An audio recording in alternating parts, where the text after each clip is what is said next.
Spider-Man is one of the most popular superheroes on the planet. You know him, you know his abilities, but do you know where he came from and who surrounds him on his family web? Welcome in, Nerd Squad. It's me, Amanda. Join me today as we explore the family tree of Spider-Man, discussing his children, his secret sister, and more. Which family tree should we do next? Where are Spider-Man's parents? While Spider-Man was raised by his aunt and uncle from a young age, his actual parents were Richard and Mary Parker. Richard grew up in New York City and Queens and was actually the much younger brother of Ben Parker, who would of course become a guiding light for Peter as he started out as a young hero, with Ben's loss instilling in Peter the famous motto, "Great power comes great responsibility." Richard was a secret agent working for the CIA, who in fact was brought into the fold by none other than the original Nick Fury. Mary herself was also a secret agent working for the CIA, and both her and Richard often went on missions together, working side by side. They were killed after being found out when they were working as double agents, attempting to infiltrate an Algerian spy ring. The finisher was the one who ultimately did the deed, but was ordered to do so by Red Skull after the Red Skull learned of their true allegiances.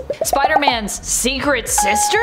While Uncle Ben and Aunt May have each played major roles in Peter's life, before we move on to them, I want to talk about his potential secret sister, Teresa Parker. Oh yeah, Spider-Man has a secret sister. Or does he? Teresa Parker, as we'd come to know her through the comics, was at time believed to be the daughter of Richard and Mary Parker, who they actually had in secret. Because of her birth being kept a secret, she was therefore not raised alongside her brother Peter under the care of Uncle Ben and Aunt May, but instead she was adopted. Years later, like her father, she too would be recruited into the CIA by Nick Fury. To put it mildly, her origin is confusing. Even for Teresa, she struggled to find the real truth of her parentage. While there are clues that have led her to believe she herself is a Parker, it's possible that she was simply manipulated into thinking this by external villainous forces. It's also possible that her parents were simply shapeshifters impersonating Richard and Mary, and there's actually stuff in Teresa's life that has led us to believe that, which has also been,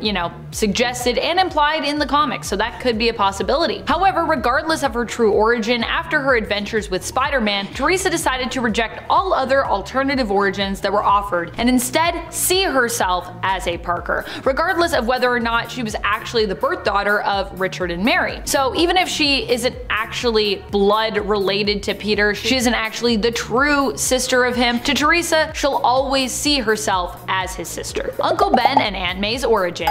Benjamin Parker was the much younger brother of Richard Parker. When he was younger, he fell for one of the prettiest women around, May Riley. However, at the time, having spent most of her life struggling financially, she was attracted to another man who she believed could give her a life of comfort and adventure during a time when economically many were actually struggling. However, Ben came to help May realize the truth about her suitor at the time, Johnny Jerome, who was actually a criminal. After realizing the truth about Johnny and grieving the loss of her first love, May actually began to fall for Ben, and really, the rest is kinda history. Although the couple's life together wouldn't always be easy, and they would still have their own arguments, even almost breaking up multiple times, ultimately their life together was still one filled mostly with happiness and with a lot of love. They were married and did attempt to start having a family, but health complications prevented them from doing so. While his brother Richard and his sister-in-law Mary were killed in the line of duty working for the CIA as undercover agents, Ben and May had been looking after Peter and actually ended up adopting him after they learned what had happened to the young couple. 3 become 2. While Aunt May would eventually become Peter's rock in his life, initially she was reluctant in her role as his parental figure and basically his adoptive mother. Ben, however, was quick to warm up to Peter and easily transitioned into the role of a father figure for the young boy. And while May thought back to her own childhood and how her parents had blamed her birth for the trouble between them, she would also eventually warm up to Peter. Instead of Peter driving a wedge between Ben and May, adopting him and taking him in actually had the opposite effect for them, strengthening their bond and their love for one another. Tragically, Ben would be ripped from both May and Peter shortly after the young Parker first manifested his spider-like powers. It was actually Ben's loss that gave Peter more motivation to act as a superhero, teaching him that with great power comes great responsibility. With the loss of Ben, May would once again be forced to struggle financially, prompting Peter to get a job at the Daily Bugle as a photographer to help support his aunt. However, this also caused May to worry about her young nephew, as she initially did not know that he was also secretly the superhero Spider-Man, although of course she would come to know that.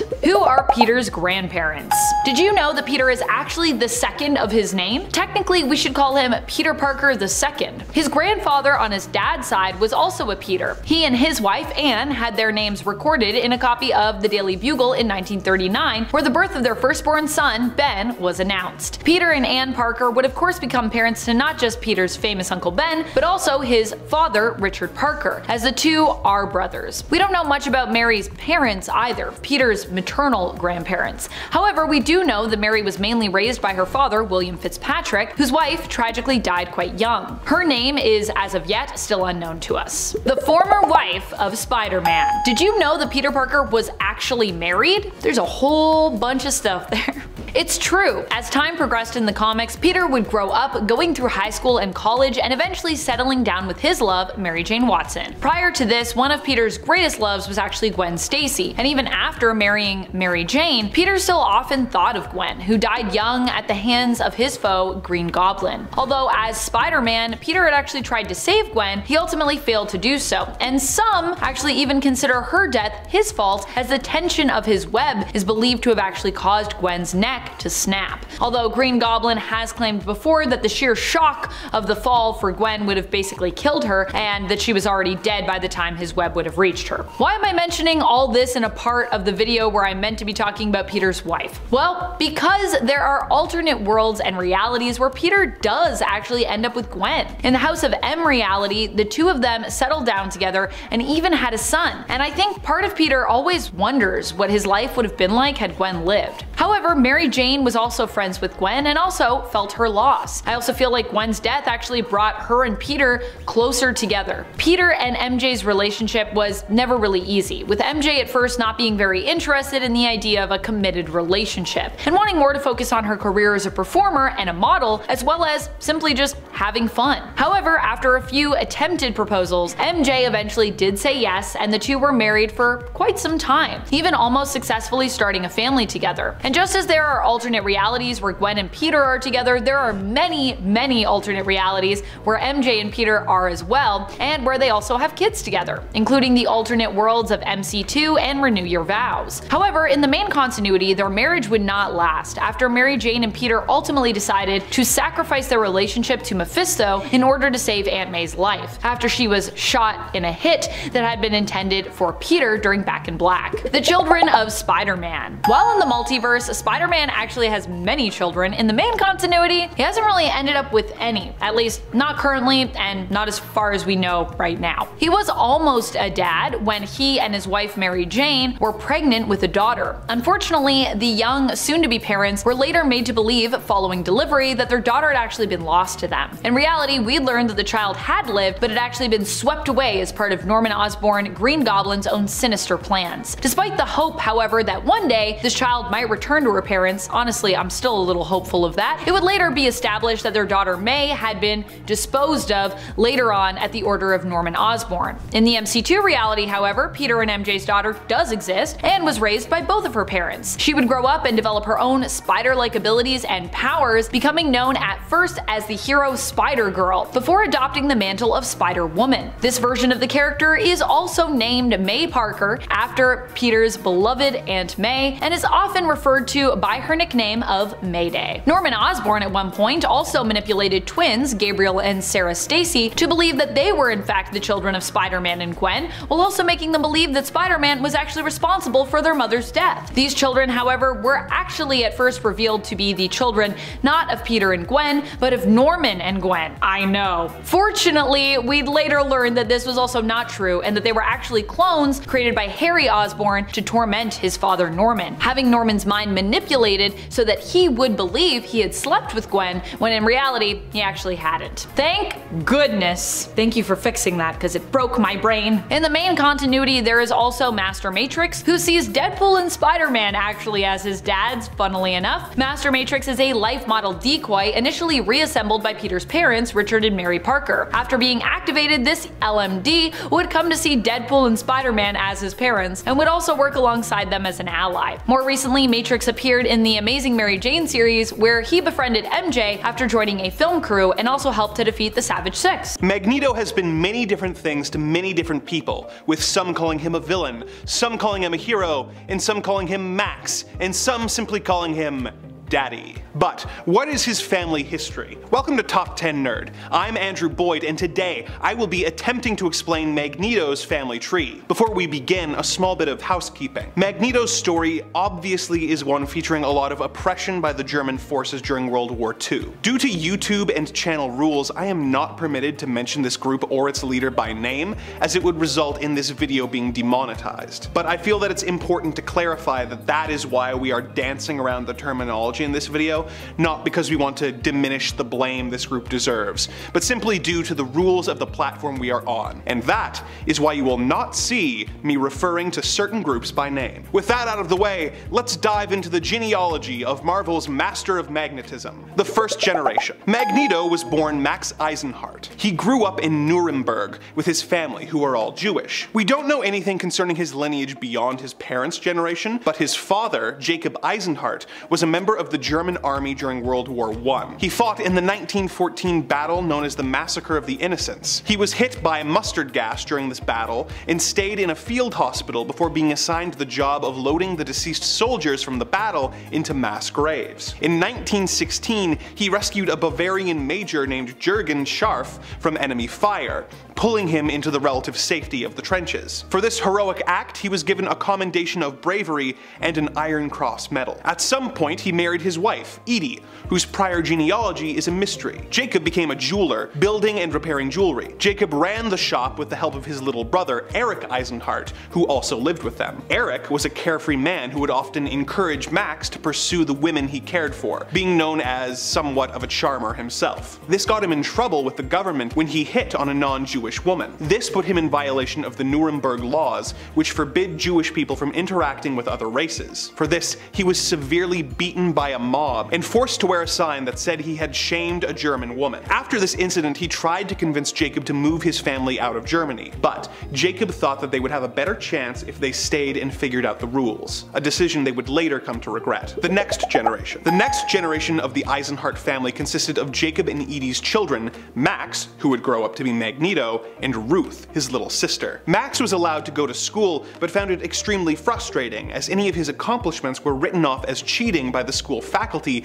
due to his Jewish heritage. The school's cleaning lady was a Romani woman named Anya with a young daughter named Magda, who Max had fallen in love with. He began trying to court her by making her a necklace out of scrap materials at his father's shop and winning a javelin throwing contest at the school. It is heavily implied that Max's ability to find materials for the necklace and throwing the javelin are the first unconscious manifestations of his mutant powers. Despite impressing Magda, he was accused of cheating, expelled from school, and beaten by the other children. Jacob finally realized how much danger the family was in, and they moved to Warsaw, Poland, where they were forced by the German forces to live in the Warsaw Ghetto. Max and his uncle Eric began working as smugglers, trying to bring food in for their people. Ruth had gotten extremely ill, and the Germans had begun rounding up the ghetto's residents and putting them on trains that would take them to prison camps where they would be exterminated. Max learned of this and informed his family, who managed to sneak out of the ghetto in hopes of escaping, having set up a meet with a woman named Celia who would guide them to freedom. Max's uncle Eric decided that he had nothing left to lose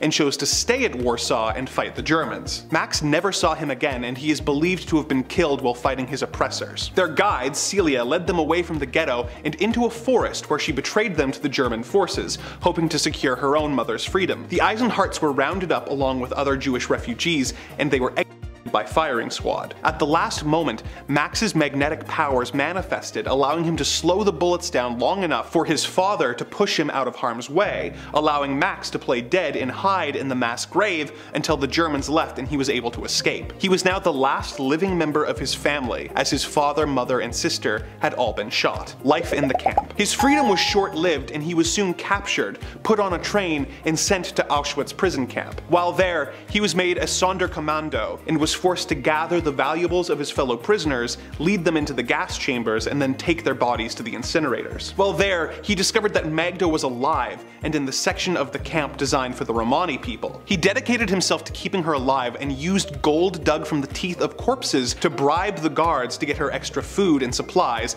and to have her transferred to Ravensbrück camp before the rest of the Romani were liquidated. Little did he know that Ravensbrück was a camp where the prisoners were subjected to horrible experiments. However, before her train got to the camp, she was sent back to Auschwitz. She survived by hiding in a cart of bodies that Max was supposed to dispose of. That night, there was a revolt, and in the ensuing chaos, Max and Magda were able to escape. They eventually made their way to the Carpathian Mountains, where Max found work and the two were married. They soon had a child, who they named after Magda's late mother, Anya. Wishing to give his family a better life, Max moved his family to the Soviet-occupied Ukrainian city of Vinnytsia, where he worked in construction, rebuilding the city after the war. When his foreman tried to cheat him of his pay, he became aware of his powers for the first time, launching a crowbar through the air at the foreman. He returned to the inn he was staying at only to discover that it was on fire and his family was inside. He managed to save Magda with his newfound powers, but before he could go back in for Anya, local police arrested and beat him for assaulting the foreman. Anya perished in the fire, and in his rage, Max killed all the officers and the foreman with his powers. Magda was terrified, thinking him a monster, and ran away. Max changed his name to Eric Magnus Lenscher and tried to find Magda, but was unsuccessful. He went on to meet Professor X and later became the mutant leader known as Magneto. But what happened to Magda? In Avengers number 186, we learned that Magda was actually pregnant when she left Magneto and fled into the mountains, where she stumbled across one of the High Evolutionary's labs. She was met by Bova, a cow that had been evolved into human form. Bova nursed her back to health and acted as midwife, delivering her twins Wanda and Pietro. Magda left the twins, fearing that if she were alive, Magneto could force knowledge of the twins from her. She wandered off into the snow to die and was never seen again. The High Evolutionary then took the twins to a nearby Romani camp and left them to be raised by a man named Django Maximoff. Wanda and Pietro Maximoff would grow up to be Scarlet Witch and Quicksilver, who would end up being members of Magneto's Brotherhood of Evil Mutants before eventually switching sides and joining the Avengers. Despite their shared history, it would be a long time before Magneto learned of his relation to the twins. Quicksilver would later marry the Inhuman royal family member Crystal, and together they had a daughter named Luna. Scarlet Witch would end up married to Vision and used her powers to create a pair of twin boys named Tommy and Billy, who ended up ceasing to exist only to be reincarnated as Tommy Shepard and Billy Kaplan. Normally, this would mean that I would have to go into detail on Vision's history and the Inhuman family tree, but actually, I don't, because Bova's whole story about Magda giving birth to the twins was later retconned to be, pardon the pun, bull. Wanda and Pietro were revealed to actually be the children of a woman named Natalia Maximoff. The twins had been kidnapped and experimented on by the High Evolutionary before being given to their uncle Django to raise. So, though he still thinks of the twins as his children, they are not actually related to Magneto. This does, however, beg the question, how did Bova know about Magda, and what really happened to her? Is she still alive out there? We don't know. So, does Magneto have any living children? Yes, actually. At some point in his life, Magneto had an affair with a woman named Susanna, which resulted in her getting pregnant and giving birth to a little girl named Lorna. Susanna was married to a pilot named Arnold, who believed Lorna was his, but when he discovered the truth, he confronted Susanna on a plane ride and the two got into a massive argument. Hearing her parents fight caused Lorna to have a meltdown and manifest her own magnetic powers, which caused her to accidentally crash the plane, killing Susanna and Arnold. The magnetic pulse drew Magneto to the crash site where he found Lorna. Realizing that he could not offer her a normal childhood, he had the mutant Mastermind wipe her memory of the events. Lorna was adopted by Arnold's sister and her husband, and she became Lorna Dane, otherwise known as Polaris. Polaris might also have a sister named Zala Dane. The High Priestess of the Petrified Man, who commanded an army in the Savage Land, claimed to be her sister. Zala has worked with the High Evolutionary and has fought against Lorna, the X-Men, and S.H.I.E.L.D. over the course of her career. We don't know for sure if she is really related to Lorna. If she is, we don't know if she is the child of Susanna or the child of Lorna's adopted parents. We therefore cannot say for sure whether or not she is related to Magneto. But let's hope she isn't, as she was executed by the Master of Magnetism in Uncanny X-Men number 275. Who are Tony Stark's parents really? The answer to that question is more complicated complicated than some might initially think. Welcome back, Nerd Squad, it's me, Amanda. Today we answer this question and more as we unravel the complex and secret origins and history of Tony Stark in this attempting to explain video. How do you feel about secret origins in comics? I personally have kind of a love-hate relationship with most secret origins and retcons myself. For Tony though, let's start with the narrative that most people are familiar with from the comics and similarly the MCU before diving into the deep, dark secrets of the Stark family tree. Tony Stark is the son of Howard Stark and Maria Stark. Howard owned Stark Industries and actually helped his father, Howard Sr., to build the company. From a young age, like Tony, Howard was known for having a brilliant mind, excelling in engineering. He would grow up and end up working with S.H.I.E.L.D., joining them on many missions and aiding their efforts. As a wealthy man, he would also gain access to the Hellfire Club, but was more a member because he enjoyed their parties apparently, as opposed to being aware or aligned with any of their political beliefs and more sinister pursuits. Eventually, Howard would meet Maria at one of his casinos in Monaco. He would return a lost earring to her and help her escape her own bodyguards, who didn't seem to actually have had Maria's own best interests in mind. Not as much is known about Maria's life before she met Howard. What we do know is that she was a socialite and a philanthropist who was born into wealth in Southampton, New York. When Stark first met her at his casino, she was in an unhappy relationship with Obadiah Stane. She went to the casino with the intention of losing copious amounts of money, and this is basically what got her roughly escorted out by her own bodyguards, whom she and Howard would later defeat and of course escape. Maria and Howard would fall in love and later be married, going on to become the only parents that Tony would initially ever know. But Howard and Maria Stark weren't the only parents that Tony would actually have, or at least would later learn that he'd ever had. Tony, it turned out, was adopted.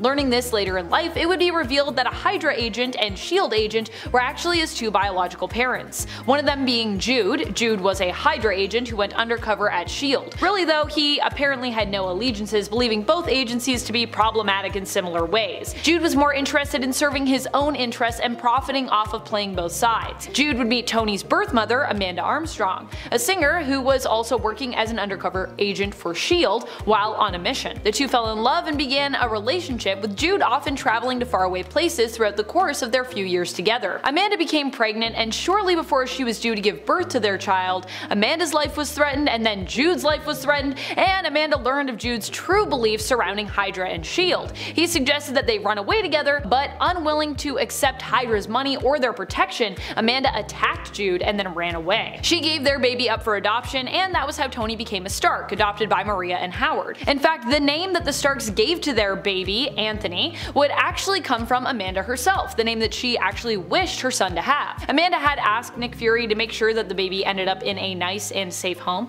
but Nick basically disregarded her wishes, following the standard S.H.I.E.L.D. protocols instead, which had the baby end up in an orphanage. Howard heard of Amanda and the child and ended up choosing to find and adopt the baby, with him and Maria keeping the name Amanda had picked originally. Years later, when Tony learned the truth of his parentage, he would seek out his biological parents and meet Amanda. After falling into a coma, Jude would also resurface in Tony's life, attempting to capture his son. Despite the fact that Jude had died years earlier in his fight against Amanda, or seemingly died, Jude in fact had been alive most of the time, having been resurrected and returned to life by Hydra and remaining in their employ all these years. But while Tony was the only known child of Amanda and Jude's, he was not the only son of Howard and Maria Stark. In fact, before they adopted Tony, they actually already had a son. Maria and Howard, after being wed, struggled to conceive a child together, and when they finally succeeded, it appeared the life of the unborn was threatened. As a result, they searched high and low for any possible way to ensure that the baby was healthy and that the birth was a success. When Howard learned of an alien being, a Regellian recorder known as Recorder 451, he brought together the Stark Seven in an effort to free the being. After succeeding in rescuing the recorder from its captors, Howard and Maria discussed a way that the recorder might be able to repay them. 451 revealed its plans to help advance the human race so that they would be protected against alien threats in the future, and eventually usher in an era of universal peace. Recorder 451 noted that their unborn child was actually the perfect specimen for this effort, and Howard and Maria were reassured by this when they learned it would also ensure their son's survival. However, Howard would later learn that in modifying the baby to make it more resilient, 451 had also added in kind of like a kill switch. Nervous about this, Howard secretly concocted a bio cocktail to alter the modifications with the purpose of removing said kill switch from the mix. After the birth of their son, whom they named Arno, 451 left Earth, but Howard's tampering with the modifications done to his son ended up resulting in young Arno becoming fatally ill shortly after being born. Fearful of 451's possible vengeance, Howard hid what he'd done in order to protect Arno. Howard and Maria hid Arno away in the Maria Stark Foundation, keeping his existence a secret. They then adopted Tony around the same time and raised him to believe he was actually their natural born son in order to prevent 451 from getting suspicious should the being ever return to Earth. Howard did record a message for Tony to explain Arno's existence and the truth of his own birth and biological parentage. However, after the deaths of Howard and Maria, the log remained buried for many years before Tony eventually did learn the truth. Arno was initially the lost brother that Tony had never known that he perhaps secretly wanted. Also a genius, as he was modified by 451 to be as such, after Tony learned of Arno's existence, the two would often team up and work together, combining their brilliant minds. Arno would become an ally of Tony's for a time, while Tony hadn't known of Arno's existence until later in his life. From the safety of his hospital bed and iron lung, Arno had actually been monitoring and watching Tony's progress as he grew up. However, while the two were initially friendly and brotherly towards one another, eventually they would be at odds with one another, with Arno becoming delusional and somewhat villainous even. Bruce Banner would trick Arno into helping him in a fight against Tony during Original Sin, and later Arno would choose to betray his brother, allying himself with rival company Banetronics in secret. Tony was made to believe that his body, completely engineered at this point, was more akin to AI and robots than humans, giving Arno the ability to delegitimize Tony as a human being, taking away his rights, his property, and his resources. Arno would become Iron Man, believing that the AI threat known as the Extinction Entity was on the rise. Tony would ally himself with the AI and their right to free will, because, you know, at that point he felt he was more alike to them, and then the two brothers would clash. Eventually it would be revealed that the Extinction Entity was not real, but merely the result of a delusion on Arno's part. While Arno at this point had believed he had healed himself fully of his fatal disease and effectively removed any flaws from his genetic code, the truth was he was actually still on the verge of dying, as 451 had initially programmed to happen to Arno in his prime. Seeing this, Tony trapped his brother inside his own armor and put him into a stasis. The suit acted as a life support system, while Arno's mind was submerged in a virtual dream, where he believed he had defeated the Extinction Entity and was celebrated as a hero. As Tony grew, he would develop a close and loving relationship with his mother Maria, while struggling to establish a strong connection to his father Howard. This was actually due to the fact that Howard and Tony had very different temperaments, and the fact that Howard turned more and more to drink, making him much more abrasive and causing him to often mistreat Tony. Howard also liked to meddle in Tony's love life and affairs, preventing him from pursuing many of his romantic interests growing up. However, it was later believed that this was done out of a sort of strange kindness, with Howard seeing it as protecting his son. While Tony would think his father was never really proud of him, those close to Howard felt kinda just the opposite, that Howard actually really loved and respected his son and therefore tried to do everything in his power to protect him. Howard and Maria would later perish in a car accident on the Ides of March, but it was later believed that this was no true accident, but a successful assassination attempt on their life. However, it's also been suggested that their deaths were faked and that they could even still be alive today, with Howard confessing prior to his supposed death that the Shield of the Brotherhood had plans to use a car accident to fake their deaths. Following the death of his parents, Tony would inherit and run Stark Industries, create a charity in his mother's name, and would eventually go on to become the hero we know as Iron Man. Iron Man in part was also an identity that was inspired by Howard in a weird way. Howard always had a phrase he'd repeat to Tony that Stark men were made of iron. When Howard was cruel towards Tony, he escaped in tales of fantasy, growing up with the stories of King Arthur and the armor-adorned knights of his round table. Tony fantasized about creating a man made of iron. But while Howard and Maria profoundly impacted Tony and his upbringing, there was another super influential figure who acted as a caretaker for him: Edwin Jarvis, the family butler, and possibly someone who has influenced Tony's life even more than his parents, as Edwin outlived them and continued to serve Mr. Stark following their deaths. Kind of a similar relationship to Batman and Alfred, really. Jarvis became the butler for the Stark family after serving in the British military during World War II, and despite him having a British accent, he may not actually be British by birth, but instead an American who traveled to Britain at a young age to serve in the war and then developed his accent there. Although in the Marvel Cinematic Universe, he does seem to be pretty OG British British to me, so I think he's just straight British over there. Edwin Jarvis was influential in Stark's life from a young age. When Tony was young, he had a pet dog named Leo who passed away. Tony was emotional and heartbroken over this loss, being only a boy at the time and honestly, understandably upset. Howard berated him though for his displays of emotion. Jarvis, however, did not, and instead encouraged Tony to express his grief through other means. Tony would use his emotions as fuel, inspiring him to create brilliant inventions. Jarvis has sometimes been relieved of his duties as a butler,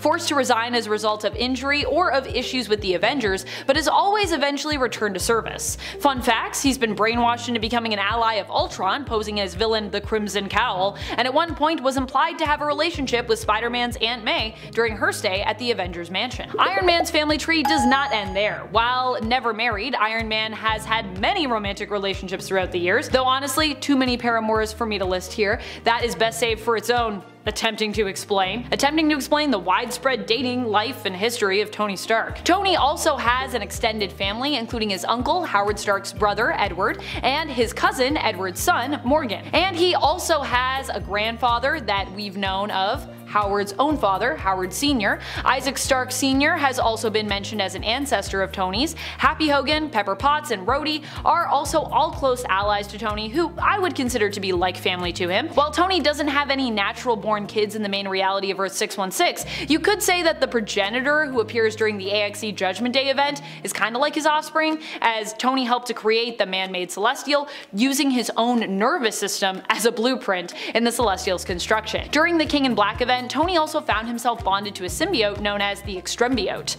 And finally, there is some weird timey-wimey stuff in his family tree. During the Marvel event The Crossing, Tony was revealed to be a sleeper agent for Lord Immortus, aka a version of Kang the Conqueror. In order to defeat him, the Avengers got help from a younger version of Tony who would later become time displaced and actually take over for the original after he died. This would later be reconciled, however, when the younger Tony was combined with the former older Tony Stark, blending the two together to make them one entity, the true Tony Stark. So yeah, that's also a weird part of his history. Arno also created AI robot versions of Howard and Maria Stark known as Arsenal and Mistress. They ended up agreeing to be uploaded to the virtual dream that Tony put Arno's consciousness in order to prevent Arno from realizing that this was a virtual reality and not real life. I'm sure that will never backfire. Oh boy, that's gonna backfire at some point. Wait a minute, Wolverine's family member created Weapon X? And Wolverine has an actual cousin who is a member of Canada's premier superhero team, Alpha Flight? Welcome back, Nerd Squad, it's me, Amanda. I guess when it comes to starting off a video where we are talking about the Wolverine family tree, it's best to start at its crunchy adamantium core, with Wolverine himself, aka Logan, aka James Howlett. Like Magneto, Wolvie has a bunch of names too throughout the years, including one of my favorites, Patch. And also like Magneto, he has a very tragic origin story, one that we've seen explained multiple times both in the comics and in Wolverine Origins the film, which is a movie that happened. Oh boy did it happen. And also like Magneto, Wolverine started out as a villain in the comics, albeit much more briefly, and I guess more of an antagonist than a straight up villain, making his first appearance as the Hulk's adversary in the Hulk's own comic series, launching a rivalry that has actually spanned decades. Is it weird that I keep comparing Wolverine to Magneto? Yeah,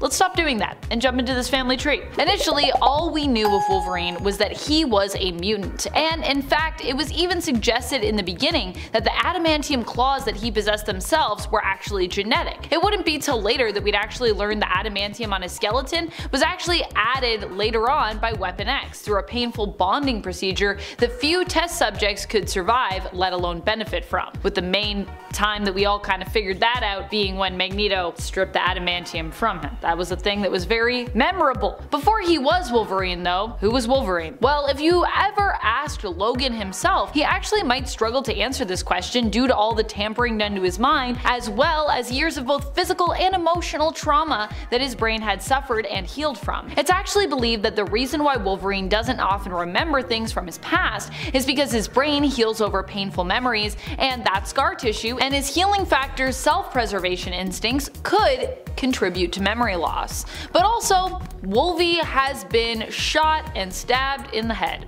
A lot, which I think would mess with anybody's memories. If they could heal, definitely not. If you couldn't heal, well, you wouldn't have any memories because you'd be a dead guy. However, while Wolverine might struggle to remember his many pasts, fans of the characters likely won't, or fans that have read his many pasts pasts anyways, including origins. Before Wolverine was a superhero or even was known by the name of Logan, he was James Howlett. James grew up as a sickly child who actually was perhaps lucky that he even made it to the point of his mutant powers manifesting. Although I guess when you consider just how that happened and then everything that came after that and all of Logan's life, Logan might not see himself as being quite so lucky. But I'm getting ahead of myself. Let's head back to Wolverine's origins. James was raised as the youngest son of a wealthy couple, John Howlett Sr. and his wife Elizabeth Howlett, who lived in Alberta, Canada. However, in truth, he was actually the biological son of Elizabeth and the Howlett's groundskeeper Thomas Logan, born out of an affair between the two. At least, that's what's heavily implied. John Sr. Howlett may have still been James's biological father, but as I said, it is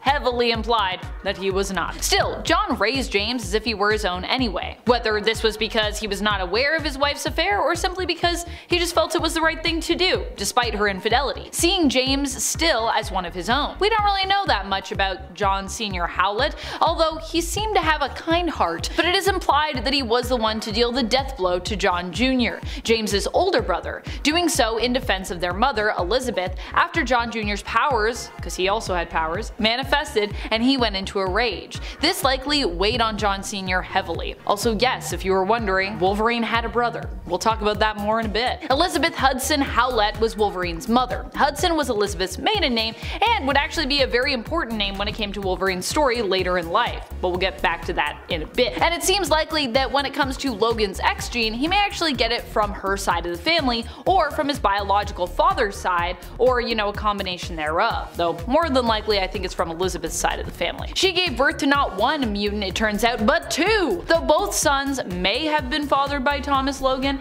in the alternate reality of Earth 4011 that appears in Wolverine The End, it is stated that Elizabeth is where Wolverine gets his X gene from. Now of course that's not main continuity, but still some people feel like that's, could also apply to the main continuity. The traumatic and life-threatening experience she had with her first son is implied to be what caused her to be sent to a mental institution. Eventually though she would return, but life would forever be changed at the Howlett estate, with Elizabeth mostly preferring to hide in her room, even neglecting her younger son James as a result. As we have previously stated, young James also had an elder brother who passed away, John Jr. Howlett. John Jr. Howlett may have also truly been the biological son of Elizabeth and Thomas Logan, the groundskeeper, but we don't really know that for sure. What we do know is that John Jr. died young, after apparently also being born a mutant. It's believed that his father killed him out of defense of his mother, who he had attacked. Some believe to this day that John Jr. may even still be out there somewhere alive, possessing powers similar to Wolverine,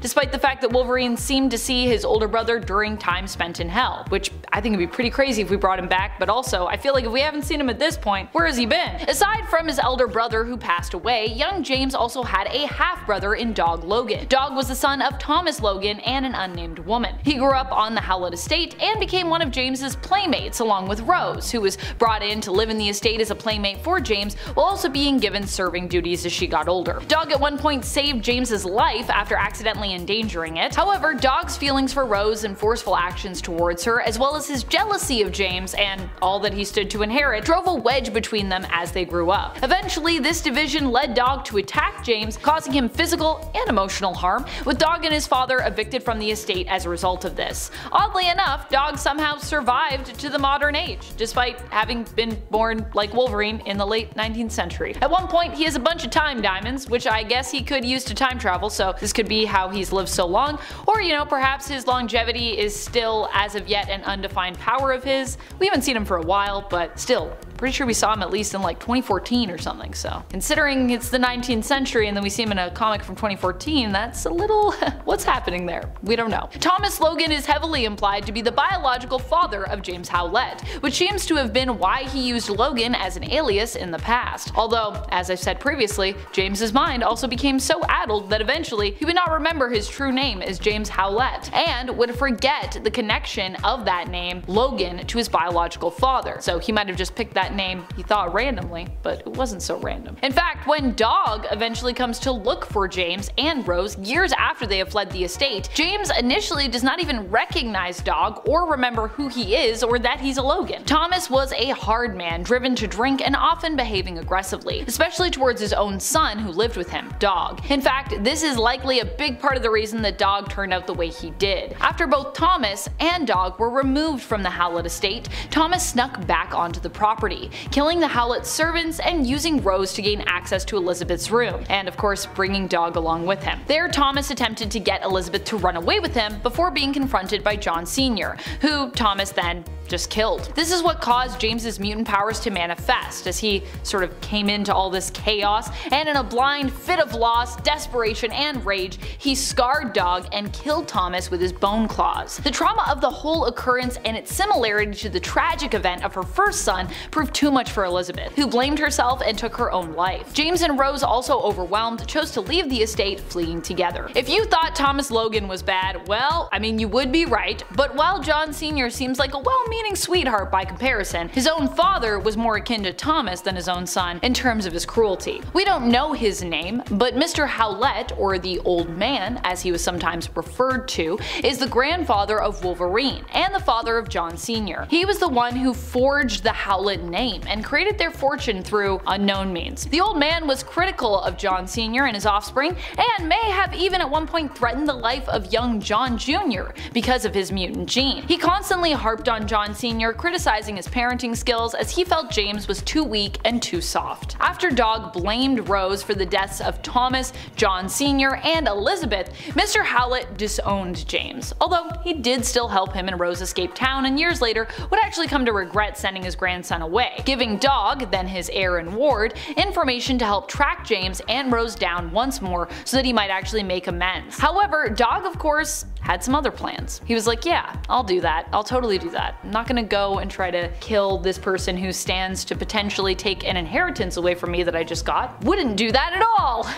Oh yeah, he definitely tried to do that. From the beginning almost, young James's life was steeped in tragedy. A tragedy so great, in fact, that he wouldn't even remember most of it as time went on. That's how great it was. Not even Rose, who also tragically died by accident at Wolverine's claws during a fight between him and Dog, after Dog had tracked him down with information given to him by the Old Man. Wolverine would see Rose's spirit in visions when close to death, but not remember her or his own past. He would often mistake her for Jean instead, which kinda makes sense because Rose and Jean do look very similar. And Jean herself has also, of course, appeared in Wolverine's death visions in spirit form. Often too, because you know, half the time Jean happens to be dead in the comics, it seems anyways, so that makes sense. However, this is only the beginning of Wolverine's tragedies. Tragedy would plague Wolverine throughout his family tree, even extending through his mother's heritage and her own family, the Hudsons. Elizabeth Hudson had two brothers, Elias and Frederick. Both survived their parents, who died tragically in a shipwreck. Everything is a tragedy when it comes to any story attached to Wolverine. Even his mother's family couldn't escape this comic book curse. Elias seems to have been the older brother, as he was the one who ended up running the family business, the Hudson Bay Company, which by the way is a real department store company that has strong ties and roots in Canada, so I kind of love that the Hudsons are related to the Hudson Bay Company. Wolverine even at one point unknowingly works for his uncle Elias, who was later driven to take his own life, shortly after Wolverine left. Mental health seems to be something that the Hudsons struggled with throughout their history. Probably something Wolverine should watch out for. Actually, I feel like Wolverine has also struggled with that, so I mean, we all struggle with that, so fair enough. Frederick, however, ended up working with the Canadian military, overseeing a training facility, a facility that ended up being used by notorious and often confusing Wolverine villain Romulus, who was retconned to have been the mysterious figure making Wolverine's life even more tragic the whole time. Like he even needed help in that department at all, Romulus, jeez. And of course, as Romulus enters the equation, here is where Hudson's involvement with Wolverine gets really weird, but kinda great, but really weird. Logan ended up at the military training facility where Victor Creed, aka Sabretooth, and Silas Burr, aka Cyber, and currently known as Hornet, would also be. Under orders from Frederick, who did not know that Logan was his nephew, Burr was instructed to make Logan's life living hell in order to turn him into a loyal killer. Another of Romulus's agents, Janet, was also used to manipulate Logan through having him fall in love with her. But not, of course, so she could persuade Logan to do what she wanted, as you can kind of do with people that, you know, love you. You can kind of convince them of things. But unbeknownst to her, so she could be basically fridged, aka killed, thereby motivating Logan in one way or another. Another classic Romulus plot. Frederick himself would later be killed on Romulan's orders by his great-nephew Dakin, aka Akahiro, the son of Wolverine. Frederick never had any children with his wife, but did have an illegitimate son with his secretary, whom she vengefully named Frederick Hudson II in order to hurt Frederick's relationship with his wife. Take that, Frederick. His secretary Caitlin MacDonald took her own life sadly shortly after giving birth. While Frederick didn't do much of note in his own life, he did have 3 sons who are pretty relevant: Truett, Victor, and James. Frederick II himself died young as the result of a bar brawl, which is a pretty fitting way to go for anyone who's related to Wolverine. Truett Hudson, often referred to simply as Wolverine's cousin, though more specifically Wolverine's first cousin once removed, is one of the most important of the 3. Truett is also known in the comics as the Professor,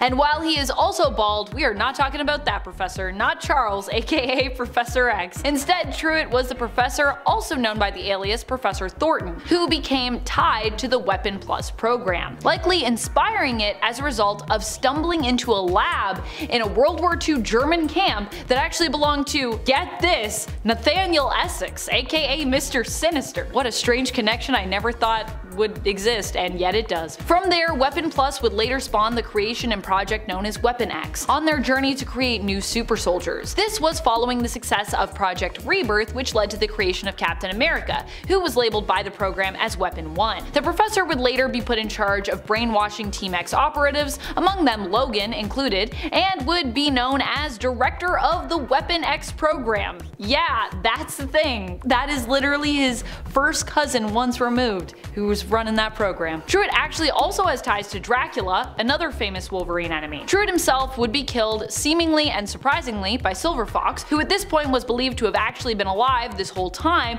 and also now be evil and working for Hydra. And if you don't remember Silver Fox, she's one of Wolverine's first loves. However, in this reality, this probably wasn't actually Silver Fox, but a mutated clone of her. At least, all us Silver Fox fans are hoping that's what happened. Hopefully it's not really Silver Fox. To this day, I think a lot of people say, that's a clone. Victor is the middle child of Frederick II's. He himself was also manipulated by Romulus, because isn't everyone? He acted as Romulus's right-hand man and was shown to be extremely durable and strong, although I don't know if we ever found out if he was a mutant or not. Victor was also born mute as well as blind. He met his end at the hands of Wolverine. Continuing right along with the 3 MacDonald Hudson brothers, we also have James Hudson. That's right, Guardian of Alpha Flight. Andrew, are you proud of me? I found a way to work Alpha Flight into this video. Although considering Wolverine's history with the team, that really shouldn't be hard in general to do while talking about him, because he himself has also, you know, been a pretty good ally and sometimes team member of Alpha Flight. But anyways, this isn't about Wolverine's life story. This video is about his relatives and his family connections. Enter James Hudson, also Wolverine's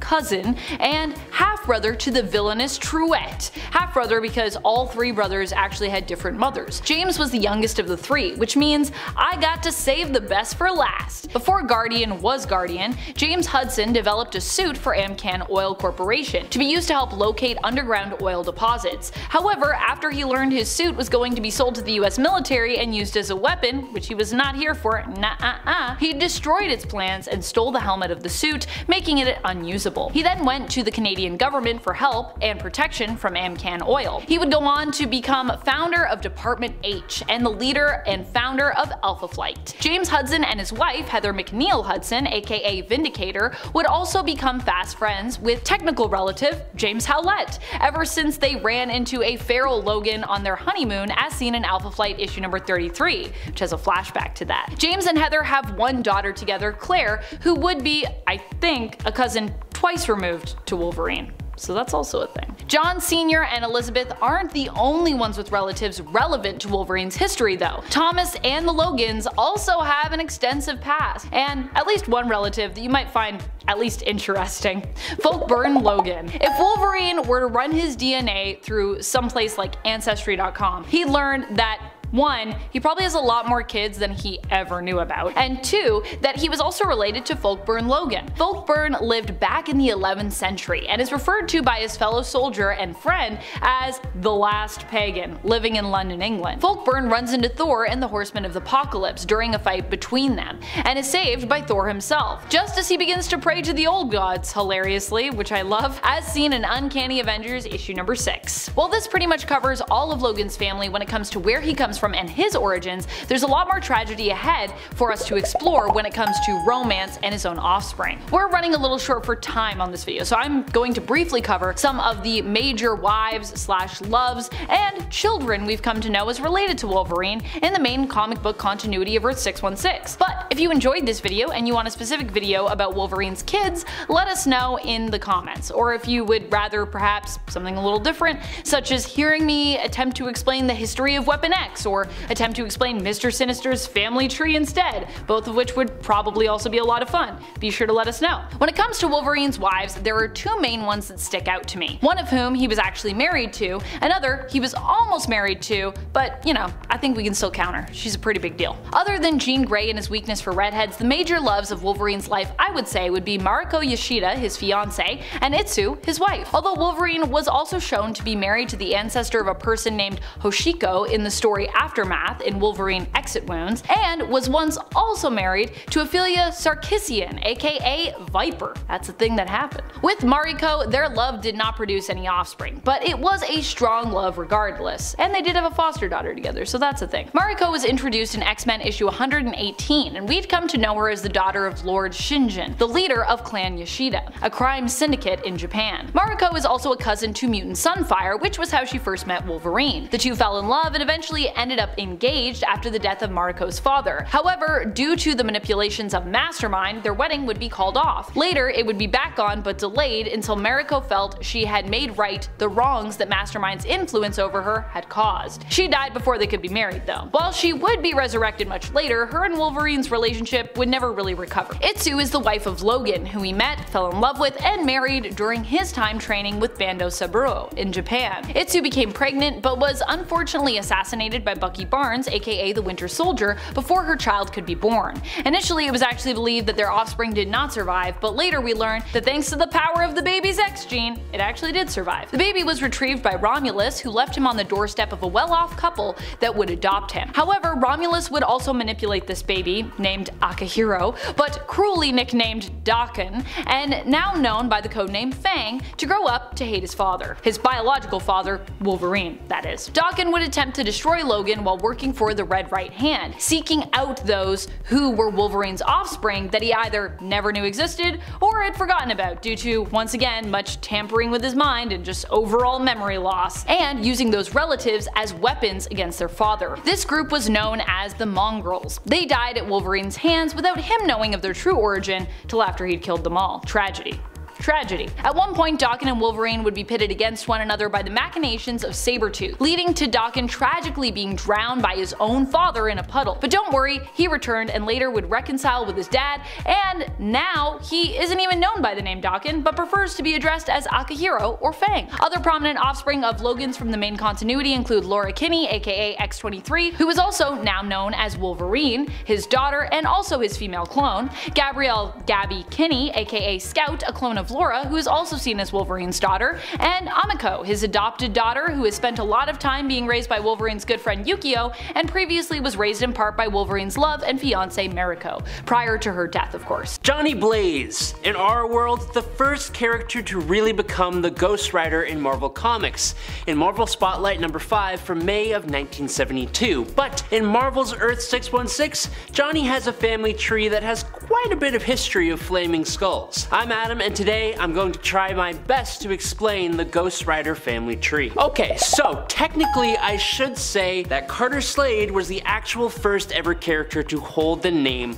Ghost Rider, arriving back in 1966, but he isn't very important to this list as he isn't actually a Ghost Rider like we are accustomed to, and his name was even changed to the Phantom Rider when Johnny Blaze was introduced. Okay, so for the family history of Johnny Blaze, we actually actually have to go back over 20,000 years, when the immortals known as the Blood allied themselves with the original spirits of vengeance in a war against a soul-stealing demon named Zarathos. To win the war, the Blood created a mystical medallion of power which housed the assembled power of the spirits of vengeance, with a portion of Zarathos becoming trapped in this medallion as well. But we also have to talk about Mephisto, who was a rival to Zarathos. Mephisto tricked Zarathos and would trap him in the bodies of different mortals over the years, with Zarathos forgetting everything every time he switched to a new body. But back to the Medallion of Power, the Blood decided that the artifact was too powerful to be kept intact, so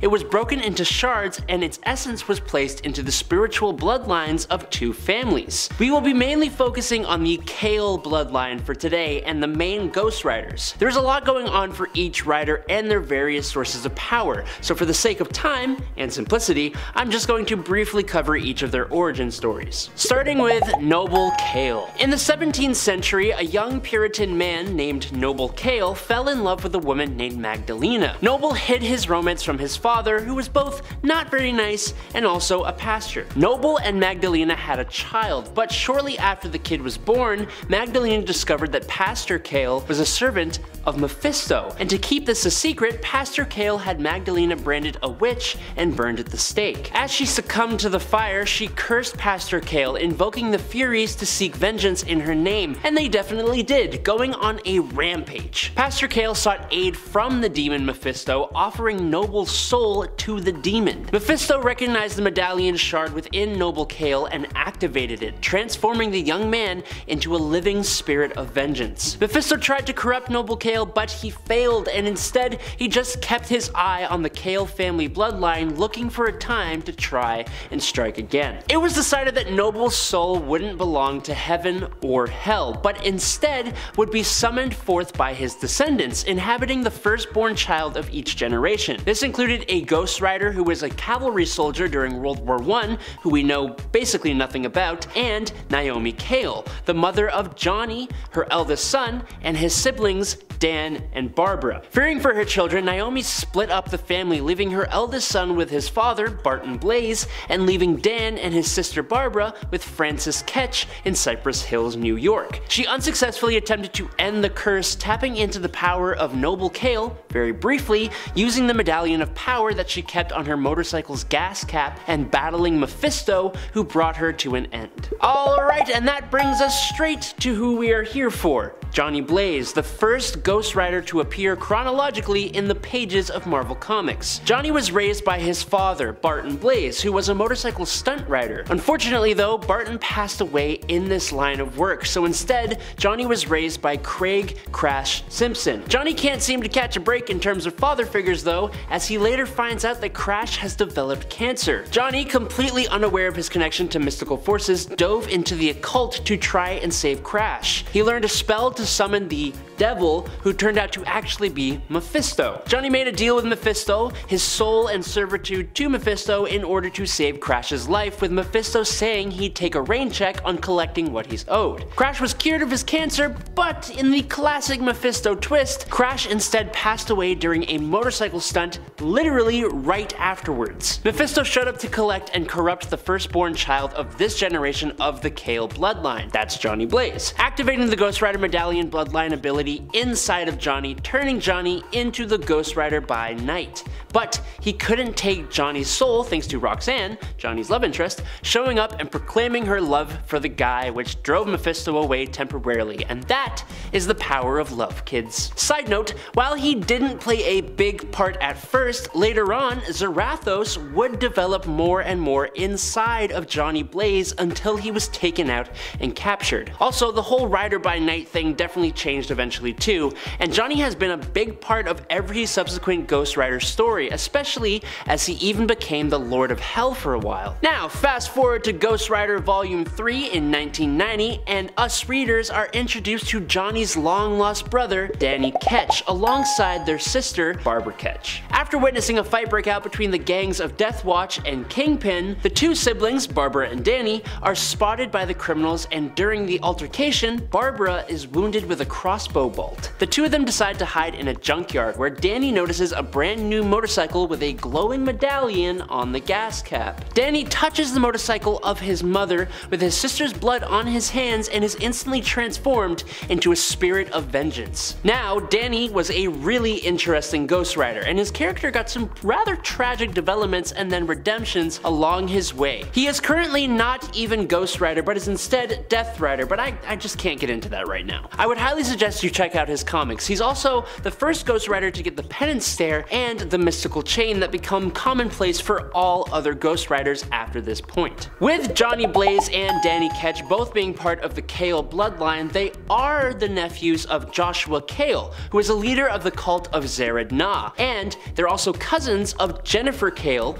his daughter, who became a powerful and skilled sorceress and an ally of Man-Thing. But since I want to focus on Ghost Riders, I'm only going to briefly mention them right now because they don't really matter, and we are now moving away from the Kale family here to look at two others, starting with Alejandra Jones. Alejandra Jones first appeared in Ghost Rider Fear Itself issue number 1 in 2011. Alejandra, along with a few select others, were raised in a tomb in South America until they turned 18 by a man named Adam. Adam was using Alejandra as part of a grand plan to get rid of all sin on the planet Earth, but this would also leave every single person on Earth as a soulless husk, which is not good. She was forced to bond with the spirit of vengeance of Johnny Blaze by one of Adam's lackeys named the Seeker, and she was an incredibly powerful Ghost Rider as she was literally raised for this one purpose by Adam. She could use the power in ways Johnny Blaze and Danny Ketch just weren't creative enough to use. She was used by Adam for a little while, even being forced to admit an explosion that wiped the sin from everyone in the country of Nicaragua. Luckily though, she was eventually stopped, swayed, and saved by Johnny Blaze himself, who eventually became her mentor. Johnny would eventually take back most of the Spirit of Vengeance power, leaving her with only a little fraction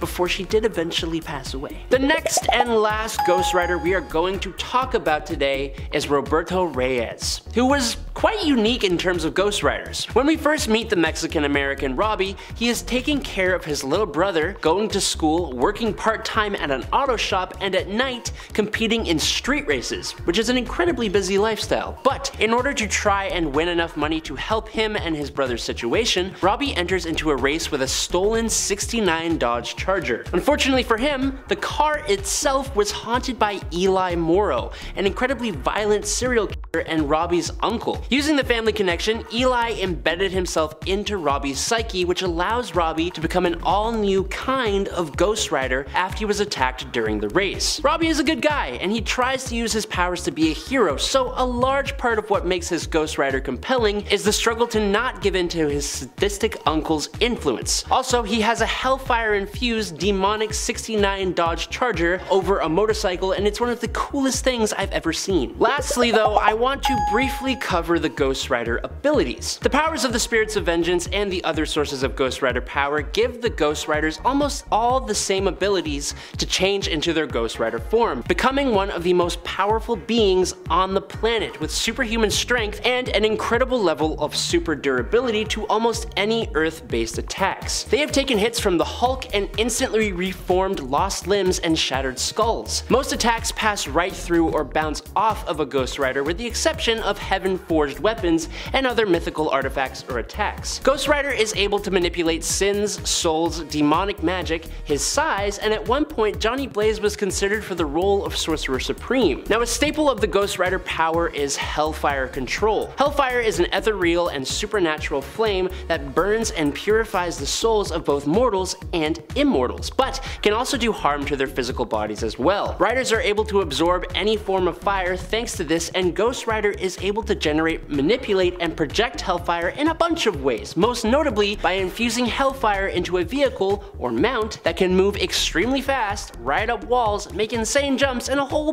bunch of other crazy, extremely awesome, very fun stuff. Honestly, every Ghost Rider's mount is awesome, and it's not always motorcycles. We should start a discussion in the comments. What is your favorite Ghost Rider mount? Mine would have to be the massive spider used by a Ghost Rider during the time of Conan the Barbarian. Now I also have to mention the incredibly infamous penance stare. This ability makes a person see and feel all the pain they've inflicted on anyone else during their entire life, and it is essentially the end of the line for anyone who is subjected to it. Now, because comics are inconsistent, this doesn't always work the way it's supposed to, and we do have a video or two you can check out going over a handful of times the Ghost Rider's most deadly ability did not work. Now, there are a lot of characters, humans, angels, demons, gods, monsters, and everything in between who play a part in the Ghost Rider stories. Hopefully though, this video gave you enough information to be able to jump into the comics for yourself and explore those awesome characters.